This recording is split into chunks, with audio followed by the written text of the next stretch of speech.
नमस्कार, मी रुशाली यादव सारंग। आजची चांगली गोष्ट आहे अकोल्यातल्या कब्बडीच्या गावाची, यशोगाथा केळीवेळी गावाची। अकोला जिल्ह्यातील अवघ्या 3,500 लोकसंख्येचं केळीवेळी गाव। एरवी शांत वाटणाऱ्या गावाच्या हवेतच एक वेगळाच उत्साह आहे, तो कब्बडी प्रेमाचा। इथे रोज सकाळी पक्ष्यांच्या किलबिलाटासोबतच आणखीन एक आवाज घुमतो, तो म्हणजे कब्बडी कब्बडी आणि कब्बडीचा। होय, केळवली हे विदर्भातील कब्बडीचं पंढरी मानलं जाणारं गाव।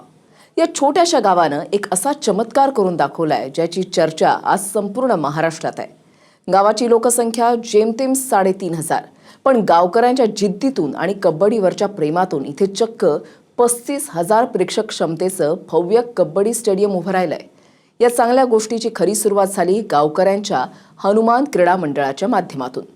पिढ्यानपिढ्या मातीमध्ये राबणाऱ्या या गावानं आपल्या मुलांना क्रिकेटच्या मागे न धावता मातीचा अस्सल खेळ खेळायला शिकवलं। मुलं लाल मातीमध्ये घाम गाळू लागली, चढाया करू लागली आणि पकड मजबूत करू लागली। गावातील गल्लीबोळातून सुरू झालेला हा प्रवास जिल्हा, राज्य आणि थेट राष्ट्रीय पातळीवर पोहोचलाय। या स्टेडियमच्या भव्यतेची जादू एवढी मोठी आहे की इथे राष्ट्रीय आणि अखिल भारतीय स्तरावरील मोठ्या कब्बडी स्पर्धा भरवल्या जातात। जेव्हा इथे स्पर्धा असते तेव्हा अख्खं मैदान 35,000 प्रेक्षकांनी गच्च भरून जातं। पण ही गोष्ट फक्त खेळ आणि मैदानापुरती मर्यादित नाहीये। या लाल मातीनं गावातल्या तरुणांचं भविष्य सुद्धा उजळवलंय। याच खेळाच्या जोरावर गावातील तब्बल 25 तरुणांना वेगवेगळ्या सरकारी विभागांमध्ये हक्काचा रोजगार मिळालाय। कोणी पोलीस दलामध्ये भरती झालंय, तर कोणी क्रीडा क्षेत्रामध्ये अधिकारी बनलंय।